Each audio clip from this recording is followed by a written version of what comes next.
Hello everyone and welcome to our Tuesday PowerPoint. I want to thank all of you who were ready and willing to come join us this past Sunday at 5 o'clock for our community service. As you know, the weather interfered with that and they decided to cancel it. Right now, I don't know if it's going to be rescheduled or not. We've tried to do it twice and it just doesn't seem to be working out, but we'll keep you posted on that. As soon as I know something, you'll know something. In the meantime, join us next Sunday at 11 o'clock right here on Facebook for our Sunday service. Now this past Sunday, you know that we talked about grief and losses and how that it's okay to grieve as Christians the losses that we experience in our life. It's okay to grieve some of the losses that we're experiencing right now as a result of this virus situation. So we grieve for our own losses, but we also grieve for the losses of others. And sometimes, like with the virus right now, that's what's on everybody's mind, but there are other losses too that we should be considering. April is Child Abuse Prevention Month. And this coming Sunday is known as Blue Sunday. It's always the last Sunday in April. And it's a time when churches all over the United States are going to be praying about child abuse and child neglect. It's a day of prayer for abused children. And as you know, this is something that's very close to my heart. I serve as the vice president for New Horizons House, which is a safe house and aftercare facility in India for girls who are 10 to 16 years old that are being rescued from sex trafficking.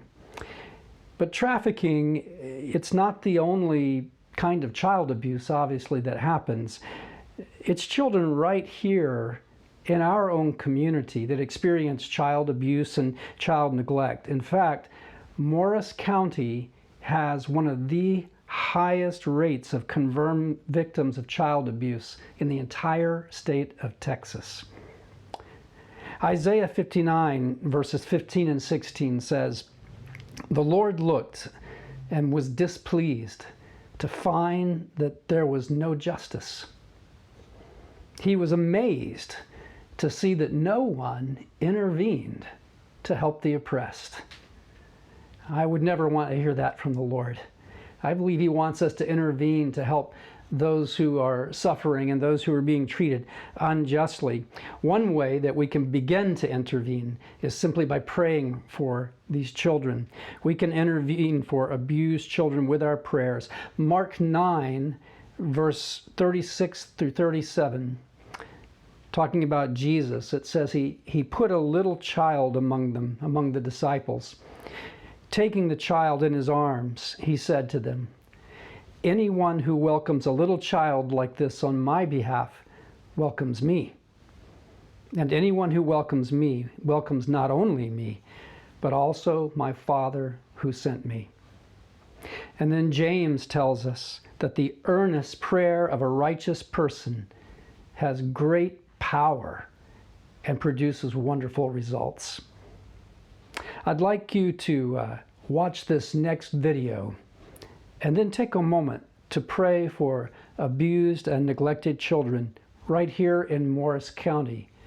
And then next Sunday, Blue Sunday, we'll take some time to pray as well. There'll be churches praying all over the United States at the same time.